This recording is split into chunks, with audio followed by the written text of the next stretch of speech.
दोस्तों, काफ़ी समय से ये चर्चा चल रही है कि रसिया और यूक्रेन के बीच में जो युद्ध चल रहा है उसको रोका जाए। और इसका सबसे बड़ा क्रेडिट लेना चाहता है अमेरिका। अमेरिका ने ही इस युद्ध को उकसाया है और वो ही अब चाह रहा है कि यह युद्ध बंद हो जाए, क्योंकि अमेरिका का इसमें सब कुछ गया है। टाइम, धन, हथियार, सब कुछ दांव पर लगा हुआ है कि रसिया को हम कैसे करके डिग्रेड कर सकते हैं।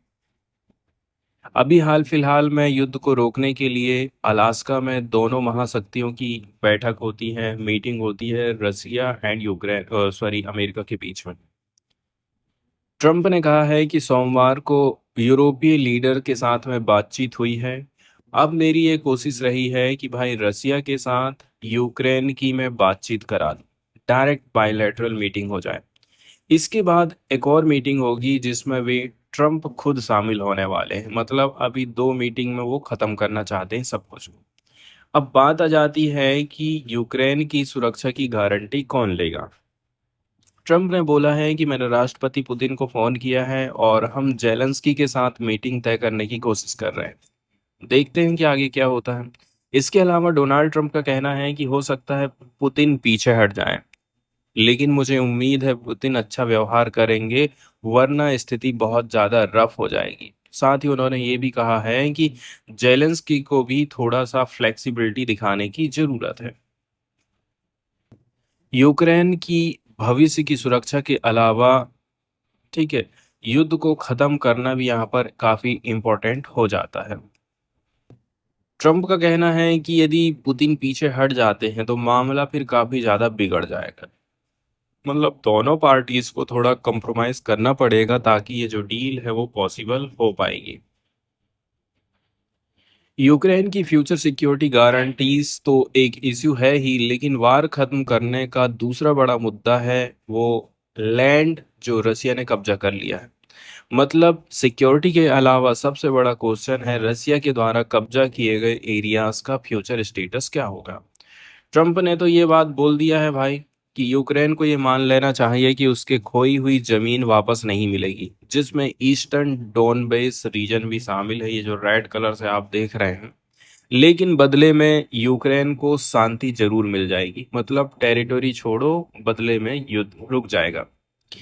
इसके बाद ट्रंप ने क्लियरली ये भी बोल दिया है कि यूक्रेन इतना पावरफुल नहीं है कि वो करंट सिचुएशन बदल सके। मतलब यूक्रेन के पास मिलिट्री स्ट्रेंथ या फिर रिसोर्सेस नहीं है कि वो रसिया से टेरिटोरी छीन पाए। इसके बाद जब सिक्योरिटी गारंटी की बात आती है तो ये बोला जाता है कि जो वेस्टर्न कंट्रीज हैं वो उसको ट्रूप्स अवेलेबल कराएंगे, पैदल सैनिक देंगे, लेकिन अमेरिका उसको हवाई जहाज, ड्रोन, मतलब हवाई सुरक्षा मुहैया कराएगा। अब सबसे बड़ी बात आ जाती है दोस्तों कि यूक्रेन को जो है नेटो में शामिल नहीं किया जा रहा है, क्योंकि रसिया ने साफ इनकार कर दिया है। तो इस चीज से यूक्रेन को थोड़ा सा कंप्रोमाइज करने की जरूरत है। नाटो में शामिल नहीं हो रहे हैं, लेकिन इसके बावजूद भी ये लोग गारंटी ले रहे हैं। गारंटी भी पूरी नहीं ले रहे हैं। यदि नेटो में ये शामिल हो जाता तो पूरी पूरी गारंटी उसको मिल जाती। कुल मिलाकर के यूक्रेन का इस्तेमाल हो चुका है, अब उसको अधर में छोड़ दिया गया है। अब चलते हैं दोस्तों एडिटोरियल वाले हिस्से की तरफ और देखते हैं इस पहले एडिटोरियल को। ये एडिटोरियल पार्टिकुलरली हमारे जो वैज्ञानिक हैं, कृषि वैज्ञानिक, इनके ऊपर बेस्ड है। अब हमारे यहाँ पर जो हरित क्रांति के जनक हैं उनको एक प्रकार से श्रद्धांजलि देते हुए ये आर्टिकल लिखा गया है।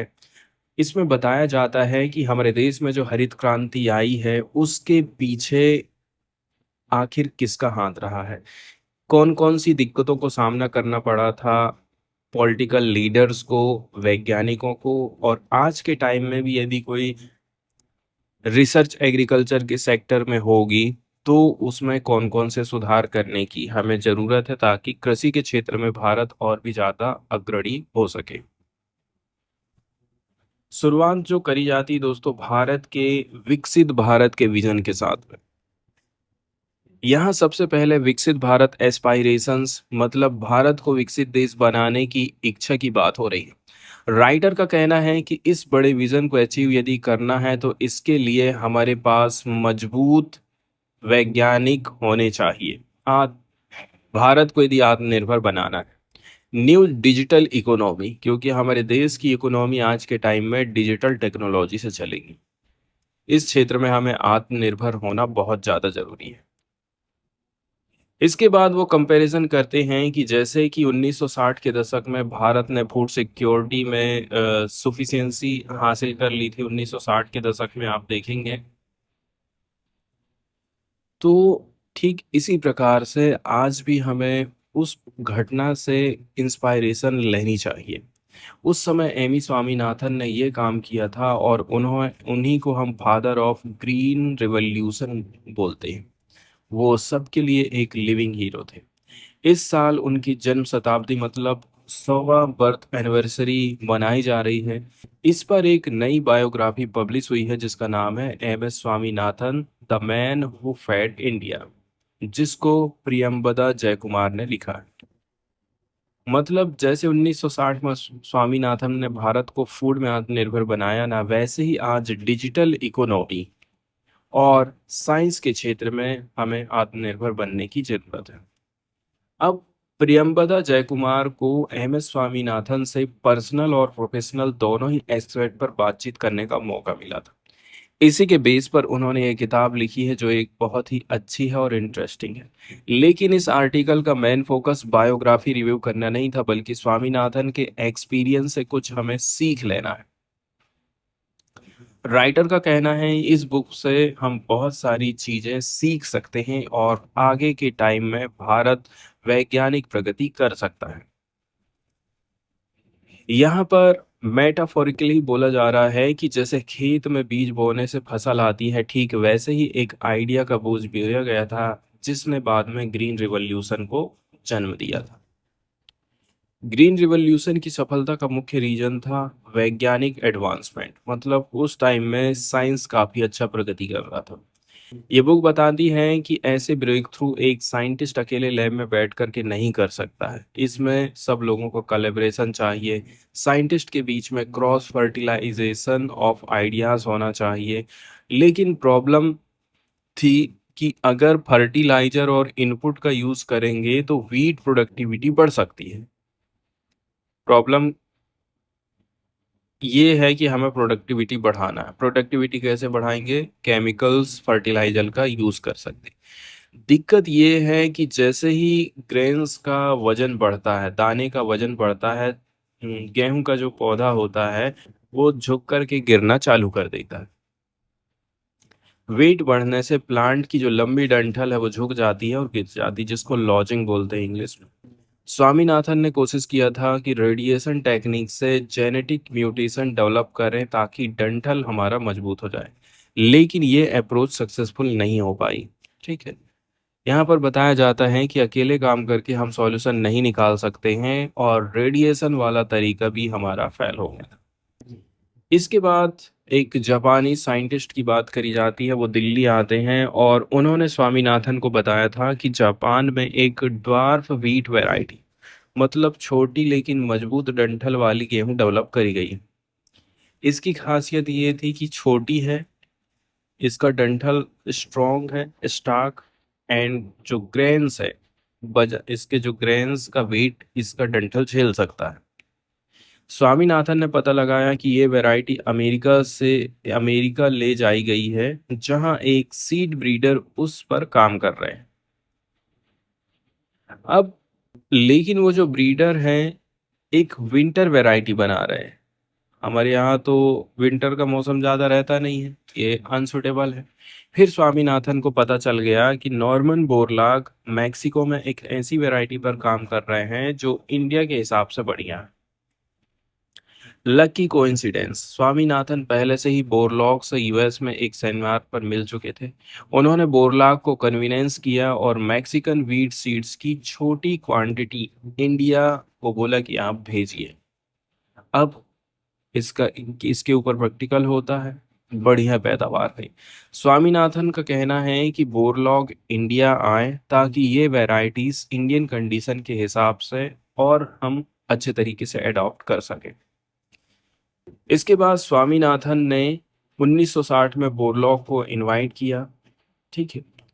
ये प्रपोजल भेजा गया AIARI Indian agriculture research institute के डायरेक्टर को। डायरेक्टर ने तुरंत अप्रूवल दे दिया, लेकिन प्रॉब्लम हुई ब्यूरोक्रेसी की, इंडियन सिस्टम की स्लो पेपर वर्क और अप्रूवल्स। मतलब इनविटेशन भेजने में ही 2 साल का समय लग गया। और 1963 में मार्च के महीने में बोरलॉग एक्चुअल में इंडिया आए थे। इसके बाद बोला जाता है कि स्वामीनाथन ज्यादातर नेहरू का एक फेमस कोट रिपीट करते थे, everything can wait but not agriculture.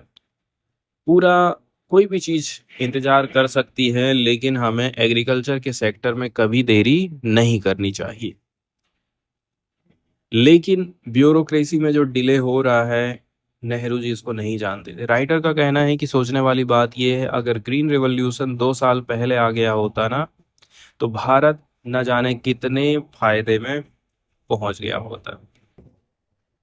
Science को फ्लोरिश करने के लिए साइंटिस्ट को चाहिए कि वो इंटरनेशनल साइंटिस्ट से ज्यादा कनेक्ट हो, कटिंग एज रिसर्च से अपडेटेड रहे। इसका मतलब ये है कि उन्हें कॉन्फ्रेंसेस अब्रॉड अटेंड करने की फ्रीडम, पर्सनल कांटेक्ट बनाने का मौका मिलना चाहिए। लेकिन इसके लिए जरूरी हो जाता है ब्यूरोक्रेसी का ओवर कंट्रोल थोड़ा कम। इसके बाद अगला कदम जो उठाया गया है, नई वीट सीड को एक्चुअल फार्मर के फील्ड पर ट्रायल करना है। हमारे पास बीज आ गया है, अब खेत में ले जाकर के उसकी बुआई करना है और उसका रिजल्ट देखना है। प्रॉब्लम स्वामीनाथन को मिनिस्ट्री से फंडिंग अप्रूवल में देरी होना, मतलब उनको पैसा नहीं मिल पा रहा है।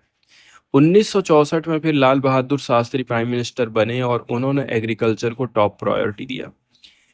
इसी पर्पज से उन्होंने सी सुब्रमण्यम को एग्रीकल्चर मिनिस्टर बनाया। सुब्रमण्यम का रोल क्रिटिकल साबित हुआ। उन्होंने करीब 20 एग्रीकल्चर साइंटिस्ट को बुलाया और पूछा था कि फूड प्रोडक्शन हम कैसे बढ़ा सकते हैं। जब स्वामीनाथन से पूछा गया तो उन्होंने क्लियरली बोल दिया कि मेरे पास सॉल्यूशन है, सीड्स रेडी हैं, लेकिन मिनिस्ट्री ट्रायल के लिए हमारे पास पैसा नहीं है। मिनिस्ट्री हमको ट्रायल के लिए पैसे नहीं दे रही है। इसके बाद तुरंत एक्शन होता है, फाइल मंगवाई जाती है, फंड सैंक्शन कर दिए जाते हैं। लेकिन दिक्कत ये होती है कि उस मीटिंग में बाकी साइंटिस्ट ने क्या कहा, इसका कोई प्रॉपर रिकॉर्ड अवेलेबल नहीं है। तब स्वामीनाथन सिर्फ 39 ईयर्स के थे, शायद सीनियर्स की राय अलग रही होगी। इसके बाद दूसरा बड़ा लेसन बताया जाता है कि जब कोई कॉम्प्लेक्स टेक्निकल इशू होता है तो पॉलिटिकल लीडर को साइंटिस्ट और टेक्निकल एक्सपर्ट्स की बात सीधे सुनना चाहिए, ना कि सिर्फ ब्यूरोक्रेसी में आप उलझे रहो। स्वामीनाथन नेहरू की साइंस कमिटमेंट को एडमायर करते थे, लेकिन उन्हें जल्दी ही समझ आ गया कि नेहरू की सोच को उनकी ही सरकार, मिनिस्ट्रीज और ब्यूरोक्रेसी में बहुत लोग सपोर्ट नहीं करते। ऑथर क्लियरली लिखती हैं कि मोस्ट मिनिस्टर्स रिसर्च डेवलपमेंट को ना तो प्रॉपरली सपोर्ट करते थे और ना ही समझते थे और ना ही बिलीव करते थे। कुछ कुछ बातें यहाँ पर बोली जाती हैं, जैसे कि एग्जाम्पल की बात करें, 1958 1958 की एग्रीकल्चर मिनिस्टर वैज्ञानिक लोगों को सिंपली आदेश दे देते थे कि जाओ फील्ड्स में और प्रॉब्लम को सॉल्व करो, लेकिन खुद कभी ग्राउंड रियलिटीज नहीं समझते थे। इसका मतलब यही है कि लीडर्स को टेक्निकल एक्सपर्ट की बात जेन्युइनली सुननी चाहिए, वरना पॉलिसी हॉलो रहती है। इसके बाद चाइना इकोनॉमिक और टेक्निकल फ्रंट पर इसलिए सक्सेसफुल रहा है क्योंकि वहाँ मिनिस्टर्स आमतौर पर टेक्निकली क्वालिफाइड है, जैसे इंजीनियर्स जिनका सक्सेसफुल मैनेजमेंट का रिकॉर्ड रहता। सी सुब्रमण्यन भी हमारे देश के उसी प्रकार के लीडर थे। फिजिक्स में ग्रेजुएशन था, साइंस की अच्छी समझ थी। अगर भारत को विकसित भारत बनना है और कॉम्प्लेक्स साइंस फील्ड जैसे एआई, बायोटेक, डिजिटल इकोनॉमी वगैरह में आगे बढ़ना है, तो हमें आने वाले सालों में ऐसे ही टेक्निकली अवेयरनेस मिनिस्टर की जरूरत पड़ेगी। तो आज ज़रूरत है सिर्फ केंद्र सरकार में नहीं बल्कि स्टेट गवर्नमेंट में भी इसी प्रकार के हमारे पास में मंत्री होना चाहिए।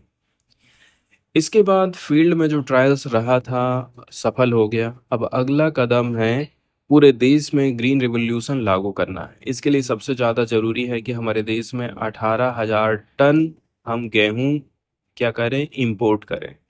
ये इतिहास का सबसे बड़ा सीड शिपमेंट और इसमें 5 करोड़ फॉरेन एक्सचेंज रुपए की हमारे पास जरूरत थी।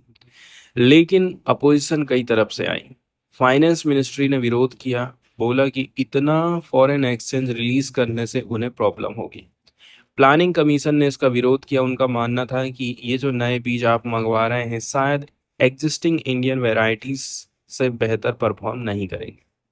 लेफ्ट पार्टीज ने विरोध किया क्योंकि ये बीज रॉकफेलर फाउंडेशन यूएस इंस्टीट्यूशन की ग्रांट से डब हुए थे।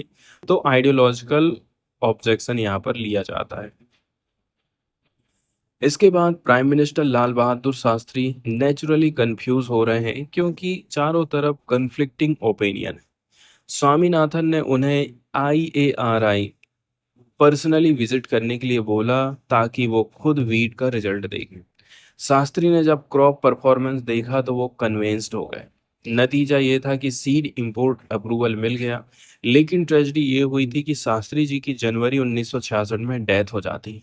इसके बाद इंदिरा गांधी PM बनती हैं। तो उन्होंने भी स्वामीनाथन और ग्रीन रिवॉल्यूशन को पूरा पॉलिटिकल बैकिंग दिया था, मतलब सपोर्ट रहा। जब कोई नई या फिर अनटेस्टेड आइडिया आता है तो एक्सपर्ट में भी कन्फ्लिक्ट पैदा हो जाता है। जरूरी है कि सब व्यू पॉइंट को आप देखो, ओपनली सुनो, प्रॉपरली कंसिडर करो। लेकिन हमेशा एकमत पॉसिबिलिटी नहीं रहती। ऐसे केस में हाईएस्ट लेवल पर पॉलिटिकल डिसीजन लेना पड़ता है और जब डिसीजन ले लिया जाए तो पूरा सपोर्ट देना चाहिए।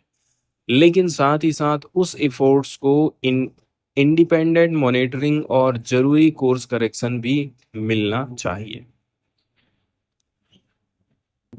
ग्रीन रिवॉल्यूशन के रिजल्ट बहुत जल्दी सामने आए थे। 1968 तक वीट की बहुत बड़ी हार्वेस्ट हुई थी, मतलब पैदावार बढ़ गई। भारत धीरे धीरे PL 480 इंपोर्ट्स, मतलब अमेरिका से जो अनाज मंगवा रहा था इसको फेज आउट करने लगा, धीरे धीरे कम कर रहा है। लेकिन टाइम के साथ नई दिक्कत आती, जैसे कि बहुत ज़्यादा पानी लग रहा है, बहुत ज़्यादा खेतों में फर्टिलाइजर डाला जा रहा है। दोनों से एनवायरमेंटल प्रॉब्लम बढ़ गई। तब तक स्वामीनाथन गवर्नमेंट छोड़ चुके थे। लेकिन उन्होंने खुद वार्न किया कि ग्रीन रिवॉल्यूशन को एनवायरमेंटली सस्टेनेबल बनाने के लिए करेक्शन अर्जेंटली हमें उठाने चाहिए। लेकिन दुख वाली बात यह है कि आज तक हम वो करेक्शंस प्रॉपरली नहीं इम्प्लीमेंट कर पाए हैं। फ्यूचर की सबसे बड़ी चुनौती है क्लाइमेट चेंज, जो एग्रीकल्चर प्रोडक्शन को बहुत बुरी तरह से प्रभावित कर रही। इसका सामना करने के लिए साइंस और रिसर्च इंस्टीट्यूशन की परफॉर्मेंस क्रिटिकल हो जाती है। 1960 के दशक के अंत में इंडिया एग्रीकल्चर रिसर्च में चाइना से आगे था। चाइना पीछे और भारत आगे। आज स्थिति उल्टी हो गई। टॉप 10 ग्लोबल एग्रीकल्चर रिसर्च की जो संस्थाएं हैं, इंस्टीट्यूशन है, चाइना में ज़्यादा है। इस चाइना के 8 इंस्टीट्यूशन, जबकि इंडिया का एक भी टॉप 200 में तक नहीं। इसकी एक बड़ी वजह है फंडिंग गैप। ठीक है, इंडिया केवल 0.43%, 1% भी GDP का हिस्सा का खर्चा नहीं कर रहा है अपने एग्रीकल्चर में रिसर्च के लिए। चाइना इसका डबल खर्चा करता है। दूसरी दिक्कत है क्वालिटी और ऑटोनॉमी की। हमारे रिसर्च इंस्टीट्यूशन के पास इतनी इंडिपेंडेंस और गवर्नेंस पावर नहीं है कि वे मेरिटोरियस साइंटिस्ट को फ्रीली रिक्रूट और प्रमोट कर सकें। क्या हम सुनिश्चित कर पा रहे हैं कि हमारे टॉप साइंटिस्ट को वही डायरेक्ट एक्सेस पॉलिटिकल लीडर का सपोर्ट मिल रहा है जैसे स्वामीनाथन को मिल पाया था? ऐसा यदि मिलेगा तो फ्यूचर भी हमारा अच्छा होगा। अगर सच में हम MS स्वामीनाथन को ऑनर प्रोवाइड करना चाहते हैं तो सबसे अच्छा तरीका यही है कि इन गैप्स जैसे कि funding, autonomy, governance, political access को हम फिल करें। ये लेसन सिर्फ एग्रीकल्चर या ग्रीन रिवॉल्यूशन तक लिमिटेड नहीं है बल्कि हर साइंटिफिक फील्ड जैसे कि AI, biotech, clean energy, digital economy, space के लिए इम्पोर्टेंट हो जाता है। इसके बाद वाला जो आर्टिकल यहाँ पर हम डिस्कस करेंगे दोस्तों, ये पार्टिकुलरली क्लाइमेट चेंज से जुड़ा हुआ है। मई 2025 में मिनिस्ट्री ऑफ फाइनेंस ने एक ड्राफ्ट क्लाइमेट फाइनेंस टैक्सोनॉमी जारी किया था ताकि जनता से फीडबैक ले सकें। टैक्सोनॉमी का उद्देश्य क्या है? मतलब कंपनियां ऐसी जगह इन्वेस्टमेंट करें जो क्लाइमेट गोल के अलाइंड हो। क्लाइमेट गोल के अलाइंड हो मतलब पॉल्यूशन कम से कम फैलाएं, CO2 का उत्सर्जन कम से कम हो, ग्रीन टेक्नोलॉजी का इस्तेमाल करें। ग्रीन वॉशिंग को रोकना मतलब कंपनियां फेक इको फ्रेंडली क्लेम ना कर सकें। इसके अलावा इन्वेस्टर को क्लियर करना कि कौन सा सेक्टर, कौन सी टेक्नोलॉजी, कौन सी प्रैक्टिस वास्तव में क्लाइमेट मिटिगेशन मतलब एमिशन घटाने में इम्पोर्टेंट है। एडाप्टेशन मतलब क्लाइमेट इफेक्ट से एडजस्ट हो जाना। इसके अलावा ट्रांजिशन मतलब फॉसिल फ्यूल से आपको ग्रीन एनर्जी की तरफ जाना है। ये चीज सरकार बताएगी। सरकार के पास जो डॉक्यूमेंट है खुद को एक लिविंग फ्रेमवर्क बोलता है। मतलब ये कागज ये फ्लेक्सिबल और एडाप्टेबल है, मतलब कंपलसरी नहीं किया है इंडिया ने। इंडिया की चेंजिंग प्रायोरिटीज और इंटरनेशनल क्लाइमेट कमिटमेंट के हिसाब से। लेकिन इसकी क्रेडिबिलिटी मतलब एक मजबूत गवर्नेंस टूल के रूप में सक्सेस डिपेंड करेगी कि प्रैक्टिकली ये लिविंग फ्रेमवर्क किस प्रकार से आप लागू करते हो। मतलब ड्राफ्ट टैक्सोनॉमी क्लाइमेट फाइनेंस में रोड मैप दे रहा है, लेकिन असली परीक्षा इम्प्लीमेंटेशन की रहती है। इसके बाद राइटर का कहना है कि यहाँ कुछ रिव्यू मैकेनिज्म का प्रपोजल है ताकि टैक्सोनॉमी हमारी प्रॉपर तरीके से काम करे। इंस्पायरेशन लिया गया है पेरिस एग्रीमेंट के आर्टिकल 6.4 मैकेनिज्म से। अब अनुच्छेद 6.4 आर्टिकल 6.4 सुपरवाइजरी बॉडी ने एक लीगल और एडिटोरियल रिव्यू सिस्टम बनाया क्लाइमेट मार्केट इंस्ट्रूमेंट जैसे कि कार्बन क्रेडिट, ऑफसेट आदि के लिए। इस प्रकार के प्रिंसिपल इंडिया की टैक्सोनॉमी के लिए भी काफ़ी यूज़फुल हो सकते हैं। मतलब हमें आर्टिकल 6.4 के मैकेनिज्म से सीखना है। इससे इन्वेस्टर का जो कॉन्फिडेंस है वो बढ़ेगा। इसके अलावा लीगल क्लैरिटी देंगे और डोमेस्टिक मतलब इंडिया और इंटरनेशनल कमिटमेंट के बीच में अलाइनमेंट बहुत बढ़िया हो जाएगा। टैक्सोनॉमी का रिव्यू सिस्टम दो लेवल पर काम करना चाहिए। शॉर्ट टर्म पीरियोडिक रिव्यू मतलब course correction and long term recurring reviews deep reevaluation के लिए। अब एनुअल रिव्यूज की बात कर लें। हमको हर साल रिव्यू करना भी जरूरी है। इससे क्या चीज प्रभावित होगा? इम्प्लीमेंटेशन का गैप, नए international obligation, stakeholder feedback या फिर पॉलिसी चेंजेस। ये रिव्यू स्ट्रक्चर्ड और प्रिडिक्टेबल है मतलब fixed timelines, clear documentation rule और पब्लिक कंसल्टेशन मैंडेटरी होना चाहिए। 5 साल में भी रिव्यू हुआ होना चाहिए। हर 5 साल में एक डीपर रिव्यू इंस्टीट्यूशनलाइज होना चाहिए। इसमें हम देखेंगे कि कार्बन मार्केट के ट्रेंड किस प्रकार से चल रहे हैं, ग्लोबल क्लाइमेट फाइनेंस डेफिनेशन में बदलाव आ रहा है कि नहीं आ रहा है, सेक्टोरल ट्रांजिशन हो रहा है कि नहीं हो रहा है। ये 5 ईयर साइकिल इंडिया की NDC और UNFCCC के ग्लोबल स्टॉक टेक प्रोसेस से अलाइन हो जाएगा। आगे बोला जा रहा है कि किसी भी इफेक्टिव रिव्यू के दो मेन पिलर होते हैं, है ना। लीगल कोहेरेंस मतलब कानूनी मेलजोल, सामग्री की साफ समझ होना चाहिए और चीज कंसिस्टेंटली होना चाहिए। लीगल असेसमेंट में चेक होना चाहिए कि टैक्सोनॉमी इंडिया के रिलेवेंट लॉ और इंटरनेशनल कमिटमेंट के साथ में ठीक बैठ रही है कि नहीं बैठ रही है। जैसे एनर्जी कंजर्वेशन एक्ट, सेबी के norms, carbon credit trading scheme, international climate obligation. Review के ऑब्जेक्टिव की बात यदि हम करते हैं, टैक्सोनॉमी लीगली इन्फोर्सेबल। ऐसा नहीं कि बस बोल दिए हैं करना है करो, नहीं करना है मत करो। साथ ही साथ जो डबल डबल काम कहीं हो रहा है तो उसको आप हटा दीजिए। ओवरलैपिंग को आप क्लैरिफाई करिए, टर्म्स को हार्मोनाइज किया जाए ताकि एक कॉमन और क्लियर वेल वोकैबुलरी का यूज हम कर सकें।